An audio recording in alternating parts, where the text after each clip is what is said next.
Lewis Hamilton, 2007. El año en que Fernando Alonso, campeón del mundo 2 veces consecutivas, el matador español del automovilismo, pensó que estaba consiguiendo un compañero. En cambio, obtuvo un sucesor que llegó 18 meses antes a su propia coronación. Comenzó en Albert Park, donde la primera carrera de Hamilton debería haber sido una introducción agradable y suave a la locura que es la Fórmula 1. Mientras las leyendas hablaban de años de aprendizaje, este joven de 22 años calificó cuarto y terminó tercero en su debut, dejando a Alonso mirando y probablemente pensando, linda suerte de principiante. Pero la suerte de principiante no se mantiene durante 17 carreras, porque lo que siguió fue un desmantelamiento de todo lo que el bicampeón pensaba que sabía sobre guiar a novatos. Para cuando llegaron al circuito Gilles Villeneuve de Montreal, Hamilton estaba tomando el control por completo. Logró su primera victoria, aumentando su ventaja vuelta tras vuelta mientras Alonso estaba en el garaje, obligado a ver a su alumno dar una clase magistral de destreza en carrera a toda la parrilla. Lewis no solo era rápido, era inteligentemente rápido, abriéndose paso entre el tráfico como si hubiera nacido para esto. Bueno, de hecho, lo estaba. Sin embargo, si Canadá demostró la velocidad de Hamilton, fue en Hungría donde realmente comenzó la guerra psicológica. El Gran Premio de Hungría se convirtió en el episodio más pasivo-agresivo en la historia de la F1 cuando Alonso protagonizó la rabieta más legendaria que el deporte había presenciado. En la clasificación, literalmente estacionó su McLaren en la salida del pit lane, bloqueando a Hamilton para que no pudiera marcar un tiempo más rápido, como un niño caprichoso acaparando los columpios del parque. Al final, Hamilton aún calificó por delante, aún lo superó en puntos, aún hizo que el 2 veces campeón mundial pareciera estar teniendo un colapso emocional transmitido en alta definición a millones. Como si eso no fuera ya suficiente, fue en el empapado Fuji Speedway, donde el cambio generacional se volvió innegable. Aquí debería haber sido donde el maestro mostrara al aprendiz cómo las leyendas manejan condiciones imposibles. En cambio, Hamilton pasó tan suavemente mientras Alonso luchaba por tener agarre y confianza básicos. El novato hizo adelantamientos en mojado que dejaron bocas abiertas, mientras que el campeón solo intentaba mantener su coche en la dirección correcta. Y de repente, todos entendieron que este momento era un cambio de guardia. Cuando el campeonato llegó a la última carrera y Hamilton perdió por solo un punto ante Kimi Räikkönen, Alonso terminó la temporada sabiendo que su alumno le había enseñado la lección más cara de su carrera. El talento no espera permiso y los sucesores no siempre tocan educadamente antes de entrar en la sala del trono. Max Verstappen. A los 17 años, cuando la mayoría de los adolescentes se preocupan por los exámenes de álgebra y los toques de queda de fin de semana, Max Verstappen estaba haciendo que campeones del mundo con 4 títulos cuestionaran toda su existencia. Su debut debería haber sido una oportunidad para que el paddock se maravillara del piloto más joven de la historia como si fuera una mascota exótica. En cambio, Max mostró el tipo de audacia que hace que los pilotos veteranos consideren una jubilación anticipada y carreras pacíficas en la jardinería. La verdadera carnicería comenzó cuando Red Bull lo promovió a mitad de temporada en 2016, intercambiándolo con Daniil Kvyat. Su primera carrera con Red Bull en Barcelona se convirtió en su primer intento de victoria, y lo que el joven de 18 años entregó fue una obra maestra de compostura, envuelta en hambre adolescente. Mientras el 4 veces campeón del mundo Sebastian Vettel cometía errores de estrategia, Max pasó su Red Bull por huecos imposibles con la agresividad de un león. El momento decisivo llegó cuando Max se encontró persiguiendo a Vettel por el liderato. Veterano contra adolescente. Décadas de experiencia contra velocidad pura y sin diluir. Lo siguiente fue Max adelantándolo por el exterior de la primera curva, como si Vettel estuviera parado, luego procediendo a sacarle 5 segundos en las etapas finales. Sebastian Vettel, ganador de 38 grandes premios, conquistador de la era Red Bull, acababa de ser superado por un chico que no podía comprar alcohol legalmente en la mayoría de las naciones civilizadas. Pero si España demostró la habilidad de Max en carrera, fue en Brasil donde trascendió de ser un novato prometedor a un fenómeno genuino. Mientras Vettel giraba como si estuviera audicionando para patinaje sobre hielo. Mientras Lewis Hamilton luchaba por tracción básica, Max atravesó el campo como si no hubiera un mañana. Ganó 16 posiciones, de la 16ª a la 3ª, en condiciones donde mostró habilidades de carrera que pilotos el doble de su edad aún intentaban incorporar en su memoria muscular. El punto es que los veteranos pensaban que les quedaban años en la cima de la montaña. Max pensó que ya habían estado allí bastante tiempo. Muchas gracias.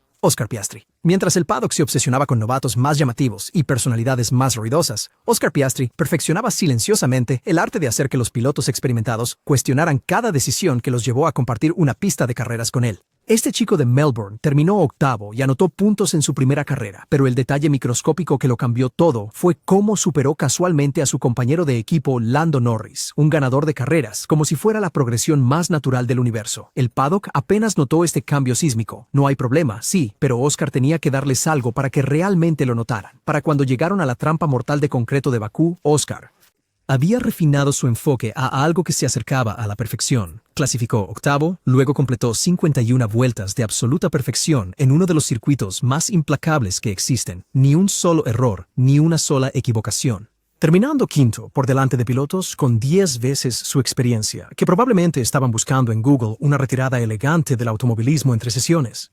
Pero, ¿se detuvo ahí? Una palabra. No.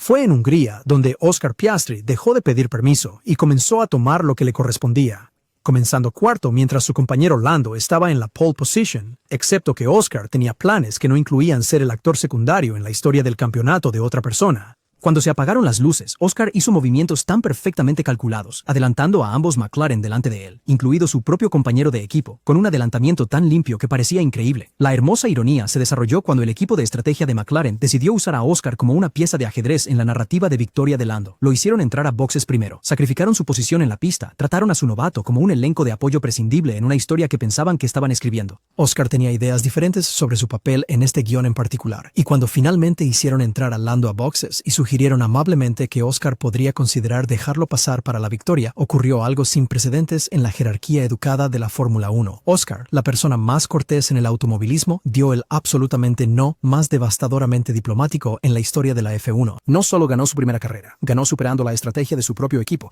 haciéndoles darse cuenta de que su novato acababa de dar una clase magistral de habilidad en carrera disfrazada de una conducción casual de domingo por la tarde, mientras Lando Norris se conformaba con el segundo lugar detrás de su compañero de equipo, que había estado en la Fórmula 1 durante exactamente 12 carreras. Charles Leclerc, nacido en Mónaco, creció en las calles que un día dominaría. Charles no llegó a la Fórmula 1 como un novato ingenuo. Apareció como la realeza reclamando su trono. Sus primeras carreras con Sauber se suponían tranquilas, pero Bakú 2018 tenía otros planes. Comenzando en el 18º lugar, Charles no esperó. Ganó 5 posiciones en 5 vueltas, abriéndose paso entre el tráfico como si el pelotón estuviera quieto. Y eso fue solo el calentamiento. Al año siguiente en Bakú, todo cambió. Ahora con una temporada completa a sus espaldas, Leclerc regresó más agudo, más rápido y plenamente consciente de lo que podía hacer. Clasificó séptimo en un Sauber. Ese coche no tenía nada que hacer cerca de la Q3, y mucho menos empezar delante de los veteranos del medio campo. O hizo un trato con los dioses de las carreras, o había estado ocultando todo su poder. Todo este tiempo. Luego llegó el año 2019 y Ferrari finalmente lo llamó. Debería haber sido un año de aprendizaje, un debut tranquilo. Fue emparejado con el 4 veces campeón del mundo Sebastian Vettel, un titán del deporte, y las expectativas eran seguir, no liderar. Pero en Bahrein, Charles cambió el guión, clasificó tercero, justo detrás de los grandes. Y cuando llegó el momento, no solo compitió, sino que realmente lideró vuelta tras vuelta. Durante 28 vueltas, Leclerc controló la carrera como si lo hubiera estado haciendo durante años. Vettel, el piloto veterano, parecía conmocionado, mientras Charles ejecutaba una estrategia impecable, clavaba cada ápice y dictaba el ritmo del Gran Premio como si estuviera dirigiendo una obra maestra. Esto no fue suerte de novato, era talento puro y confianza que no se podían enseñar, pero luego, desilusión, una falla en el motor le robó la victoria. Sin embargo, la verdadera victoria fue el mensaje enviado alto y claro a todo el paddock. El futuro de Ferrari no estaba esperando en la fila, ya había llegado y era más rápido. George Russell. 3 largos años atrapado en un Williams tan dolorosamente lento que apenas pertenecía a la misma parrilla. Sin embargo, George Russell de alguna manera hizo que el mundo de la Fórmula 1 cuestionara la realidad. Mientras otros culpaban a la maquinaria, George estaba ocupado convirtiendo ese tractor glorificado en un arma de confusión. ¡Wow! Como alto, increíblemente educado, devastadoramente rápido. Estaba reescribiendo el libro de reglas. Toma Hockenheim durante su temporada de novato. Un aguacero caótico que convirtió esta carrera en una pesadilla. George comenzó en el 19º lugar, exactamente donde esa reliquia mecánica merecía estar.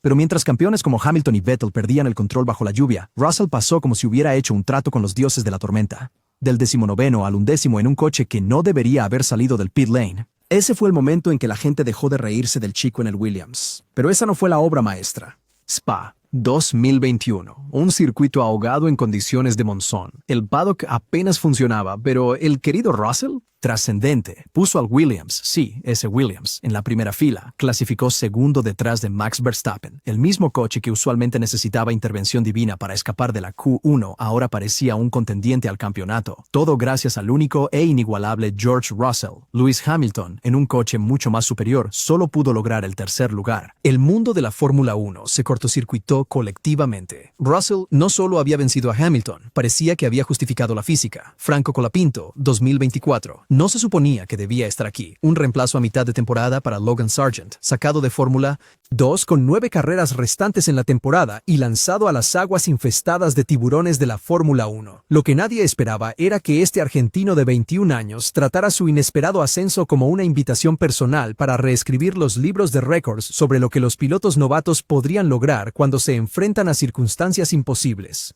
Como novato, todos esperaban sutilezas, pero Franco francamente no estaba para eso. Clasificó de manera respetable e inmediatamente hizo que su experimentado compañero de equipo, Alex Albon, ganador de carreras, cantidad probada, sobreviviente del brutal programa de pilotos de Red Bull, se pusiera nervioso por la dinámica interna. Cuando comenzó la carrera, mientras los veteranos gestionaban oportunidades consideradas para sumar puntos, Franco condujo con la perfección intrépida de alguien que había olvidado que se suponía debía sentirse intimidado por compartir la pista con campeones mundiales. Sin embargo, fue en Bakú donde Franco Colapinto dejó de ser una curiosidad y se convirtió en una amenaza certificada para el orden establecido. Pasó a la Q3 y venció a Albon, a quien se le negó un fallo del ventilador de la caja de aire en la última vuelta, demostrando que su velocidad no era solo suerte de principiante, sino un ritmo genuino que podía humillar a compañeros de equipo experimentados bajo presión. Cuando comenzó la carrera, lo que se vio fue una clase magistral increíble. Williams Racing celebró su mejor resultado desde mediados de 2021, después de un drama tardío en el Gran Premio de Azerbaiyán que vio a Alex Albon y Franco Colapinto asegurar el 7º y 8º lugar. Pero la verdadera historia no fue solo el doble final en los puntos. Fue ver a Franco controlar su parte de la carrera como si hubiera estado gestionando la estrategia de F1 durante años, en lugar de ser literalmente su segundo fin de semana en el deporte. Al llegar a Bakú, tenían 6 puntos gracias a los 3 P9 de Albon en Mónaco, Silverstone y Monza. Ahora, saliendo de Azerbaiyán con 10 puntos adicionales, han superado a Alpine para colocarse en el 8º lugar del campeonato de constructores. Su antiguo equipo cayó al 9º lugar en el campeonato cuando el nuevo dúo de Williams sumó 10 puntos transformadores en Azerbaiyán, demostrando que Franco no solo había llegado para completar el número, sino para alterar fundamentalmente el equilibrio competitivo. A lo largo de su breve periodo, mientras los pilotos establecidos luchaban con la consistencia y la ejecución de estrategias, Franco acumuló puntos y posiciones con la eficiencia casual de alguien que pertenecía a este nivel y estaba ligeramente sorprendido de que alguien alguna vez lo hubiera dudado. Nico Rosberg, 2010. Michael Schumacher regresó a la Fórmula 1 después de 3 años de retiro, 7 campeonatos mundiales brillando en su estante, 91 victorias en grandes premios y... grabado en la historia del automovilismo, ampliamente considerado el mejor piloto que jamás haya existido. Lo que nadie anticipó fue que su joven compañero de equipo, Nico Rosberg, callado y supuestamente agradecido por el privilegio de aprender del maestro, destruiría la reputación de la leyenda y haría del regreso uno de los capítulos más humillantes en la historia del deporte. La narrativa debería haber sido simple. El rey que regresa reclama su trono mientras su joven aprendiz ansioso aprende a sus pies, recogiendo cualquier sabiduría que caiga de la mesa del maestro. Mercedes había firmado a Schumacher precisamente por esta dinámica de mentoría, esperando que su experiencia acelerara su desarrollo, mientras Rosberg proporcionaba un apoyo constante y acumulaba valiosos conocimientos del profesor supremo del automovilismo. En cambio, lo que vieron fue diferente. Desde el primer fin de semana de carrera, Rosberg mostró un nivel de comodidad con la maquinaria moderna de la Fórmula 1 que hizo que las dificultades de Schumacher fueran inmediatamente evidentes. Mientras el 7 veces campeón luchaba con coches que habían evolucionado, Rosberg extraía velocidad con tanta facilidad. Mientras Schumacher acaparaba titulares por su defensa agresiva y su controvertido combate rueda a rueda, Rosberg lo superaba discretamente en clasificación, lo superaba en carrera, acumulando puntos con la eficiencia clínica de alguien que había olvidado que se suponía debía sentirse intimidado por compartir garaje con el practicante más exitoso del automovilismo. Los números contaban una historia de dominación disfrazada de cooperación entre compañeros de equipo. Rosberg anotó 142 puntos, mientras Schumacher logró solo 72, no cerca, de ninguna manera competitivo, ni siquiera a una distancia respetable. El joven alemán había efectivamente duplicado el rendimiento de la leyenda mientras mantenía su comportamiento educado, pero la verdadera humillación no estaba ni siquiera en la clasificación del campeonato. Estaba en las batallas de clasificación, las comparaciones de ritmo de carrera, las decisiones estratégicas donde Rosberg demostraba consistentemente una habilidad superior en carrera. Semana tras semana, circuito tras circuito, el hijo de un ex campeón hacía que el más grande campeón pareciera estar conduciendo con los frenos de mano puestos y los espejos cubiertos. Al final de la temporada, el mundo del automovilismo había presenciado algo increíble, el regreso de una leyenda convirtiéndose en la coronación de su oponente. Loco, ¿verdad?